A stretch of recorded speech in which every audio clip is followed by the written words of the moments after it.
This is Dakota News Now Sports.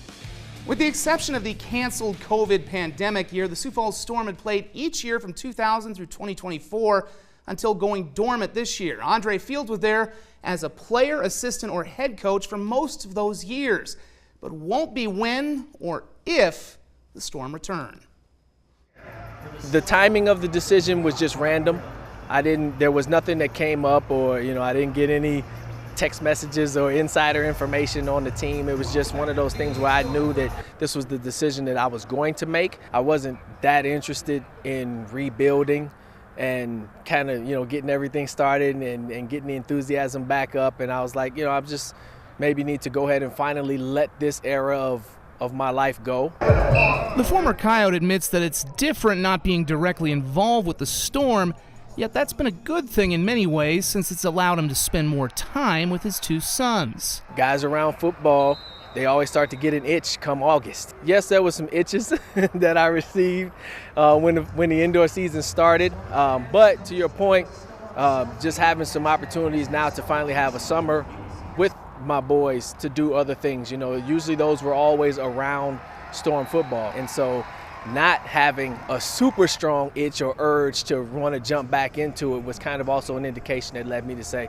maybe it's time to let it go. Though he doesn't miss the day-to-day grind, Andre, like many other former players and coaches, misses seeing the Storm themselves playing.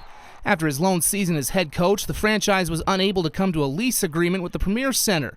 An attempt to play at Augustana's Midco Arena failed, and with no home, the Storm went dormant. All you can lean on now is those memories, and they can't take any of the championships and things away from us, and so we'll always have that. I still got the rings in the trophy case, so I'll always be able to look back on that and kind of brag it up to my kids. It's hard to see it just kind of go away and not be an option anymore for families in the summertime. And of course, you drive past Premier Center on a Saturday, and if nothing's going on, you're like, man, what if? Leading to the question of whether the Storm will ever return. No franchise that went dormant ever has. And if they can, what'll it take to bring them back? I have no idea, really. I don't. I have no inkling into it. I don't know what the owners are thinking or what their, game plans, if any, are. If you're going to start over or start up a franchise, you have to be really forward-thinking. You have to have some resources, and you have to be willing to understand that it may not just come in and jump right off the charts. It may be a building process.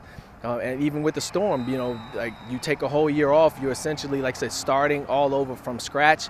So you have to treat it that way, and you have to expect it to grow. If you were to ask me my gut feeling, I would say I'm not on the positive side of it. I'm more on the negative side of it, but I'm hoping that I'm wrong.